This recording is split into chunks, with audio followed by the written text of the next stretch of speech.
Right, this weekend, Israel Adesanya, the middleweight king, is back in action, going up against Sean Strickland in what will probably be another stunning performance from the middleweight champ. But anytime he steps foot in the octagon, anytime he puts the belt on the line, the conversation always appears. Who is the greatest middleweight of all time? And there's only two people in the conversation. And no, I'm not one of them. It's either Israel Adesanya, the last style bender, or of course, Anderson the Spider Silva. I mean, who else could it be after all? And this is still my boy!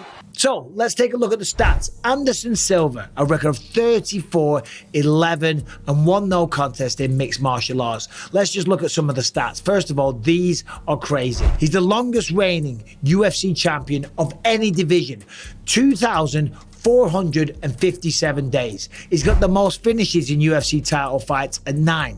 He's got the most knockouts in title fights at 7, the most knockdowns in title fights at 10, and won the most UFC middleweight title fights ever at 13. He holds the middleweight record of 14 performance of the night bonuses, which is absolutely insane.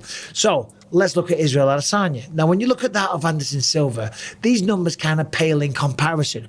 But these numbers do not tell the whole story. We're going to get to that later. Israel Adesanya, 23-2. Now, here's a big one. He's the only two-time middleweight champion in the UFC's middleweight division history. 22 years the middleweight division has been going, and is the only person to become the champ 2 times. That's a big one. Now, he also has 5 consecutive UFC title fight defenses and 8 performance of the night bonuses. Second, right behind Anderson Silva. So when you look at the numbers, it all points towards Anderson Silva. And when you look at the way that he won some of these fights, I mean, some of those performances were absolutely legendary. I'll never forget when he won the belt against Rich Franklin. I was there, ringside. I just won the Ultimate Fighter 3. I was sitting there with my wife, Rebecca. He knocked out Chris Lieben, made it look easy. Then he went on this bloody sickening display of violence, which was just amazing. Inspired me, and I always wanted to fight this guy because the way that he would beat people was just unbelievable. The way that he rearranged the nose of Rich Franklin to become the middleweight champion, choked out Dan Henderson, went up to light heavyweight, wiped the floor with James Irvin, Patrick Cote, Talis Lightis. Then he entered the Matrix when he went up against Forrest Griffin. I mean, never forget that performance. And realistically, these are the kind of things, you know, that set you apart from everybody else. Because yes, winning fights is really important, but doing it in style, showing the world something that has never been seen. And let's remember, Anderson Silva went up to the light heavyweight division 3 times against James Irvin, Forrest Griffin and Stephen Bonner. And the Forrest Griffin one, that's a very, very important one because Forrest Griffin became the UFC light heavyweight champion of the world. Now, granted, when Anderson fought him, he wasn't. He'd already lost to Rashad Evans. He beat Quinton Rampage Jackson to become the champ, right? Lost it to Rashad Evans, and then he lost against Anderson Silva. But the way that he lost against Anderson was just mind-blowing. It was spectacular for Anderson, and as much as I love Forrest, kind of embarrassing for Forrest. Anderson Silva was just that good. He was untouchable back in the day, but Forrest was not the champion. When Israel did it, he went up to the light heavyweight division to fight Jan Blachowicz, Mr. Polish Power, and didn't get the job done. Gave a very good account of himself, had a relatively close fight, but the wrestlings in round 4 and 5 kind of closed the door on that goal for him, and he never became the champion. But as I say, gave a very, very good showing for himself. Now, as we know, he lost the belt to Alex Pereira. Okay, but he came back in fashion. He came back in a big way with a big bang and a ridiculous knockout.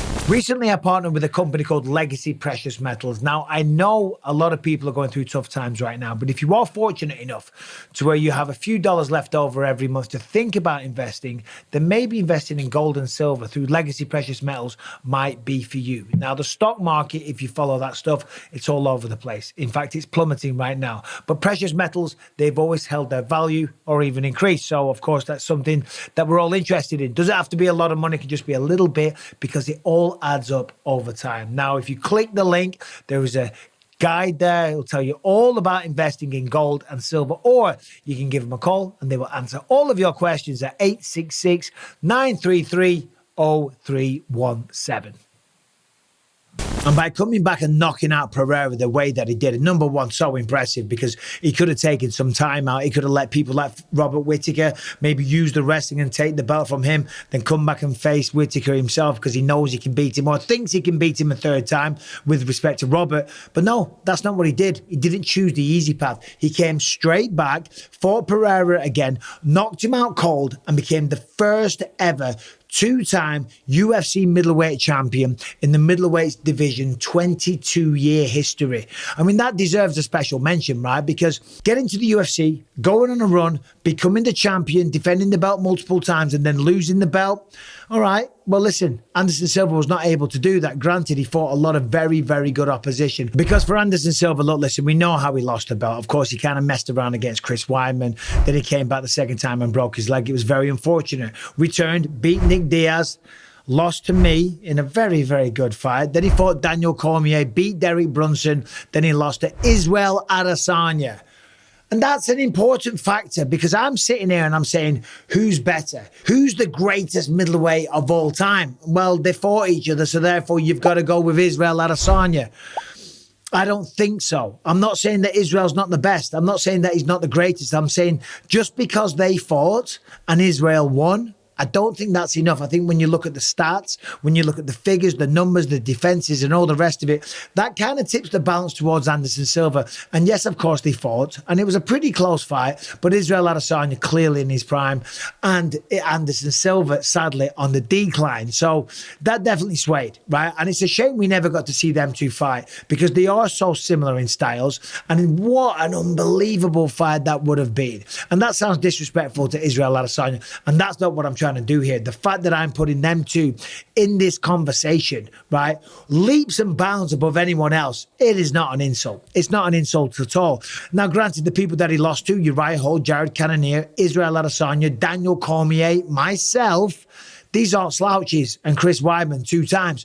They're not slouches and certainly no embarrassment. But Anderson was also getting way older. Now, when we look at Israel Adesanya, I mean, the man is still in his prime. He's fighting this weekend against Sean Strickland. More than likely, he will go out there and get the job done. And who knows, he might even end up becoming a 2-weight division champion down the line, okay? But he's more than likely going to continue defending that belt for quite some time because who is there, right? We now have to look at new people, new blood coming through because the reality is that Izzy has lapped the division on multiple occasions. When he had that incredible fight against Kelvin Gastelum, then he defended against Whittaker, Yoel Romero, Paulo Costa, legendary fighters that he took out of there and it made it look easy. Right, knocked out Robert Whittaker pretty much twice in the same fight. Yoel Romero kind of shit his pants. I know he did in the octagon one time, literally, but against Israel Adesanya, he froze, okay? And no, not like Elsa. And this time when I put you on skates, I'm going to leave you frozen like Elsa. Paulo Costa, same thing, destroyed him, embarrassed him, right? Literally dry humped him on the floor. That's when he went up to the light heavyweight division, lost to Jan Blachowicz. But then this is when he starts to lap people. Marvin Vettori for the second time, Robert Whittaker for the second time, Jared Cannonier, and then Alex Pereira 2 times in a row. Listen, we could sit here all day and we can pontificate and come out with theories and who's the best and why and all the rest of it. Right now, Anderson Silva is ahead on all the numbers. Knockouts, wins, defenses, length of time, all the rest of it. It all points towards Anderson Silva.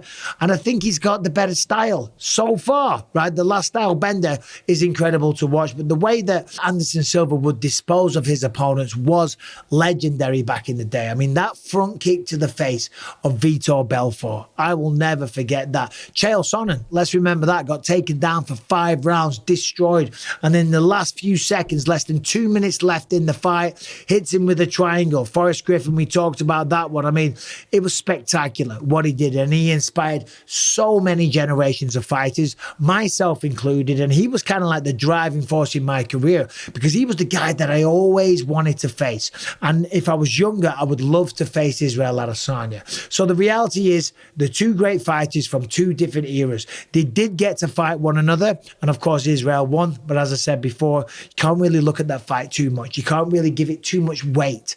And I know that sounds like an insult to Israel Adesanya. Adesanya. That's not what I'm doing. They're both incredible. I'm fans of them both. Right now, the greatest middleweight of all time, without a question, is Anderson Silva. But Israel Adesanya is still only 34 years old. The man's still in his prime, and he's fighting every few months. I mean, the schedule that this man keeps is unbelievable. This weekend, he's going to go out there against Sean Strickland. Stylistically, it favours Israel in a massive way, okay? I find it very hard to give a logical reason why Sean Strickland's going to win this fight. And then after that, who else is it going to be? Right? He will continue to defend the belt time after time. He probably will go up to light heavyweight. You never know. Might go up to heavyweight, do something stupid. But at middleweight, we got to start looking at new blood. We're going to start bringing new people in. We're talking about Khamzat Chimaev. Kill everybody! I'm the champ! Right, a guy that's came up from welterweight, because everybody else, he's beat him. If Khamzat Chimaev beats Paulo Costa, then bet your bottom dollar he's probably the next guy for Israel Adesanya, and that would be a massive fight.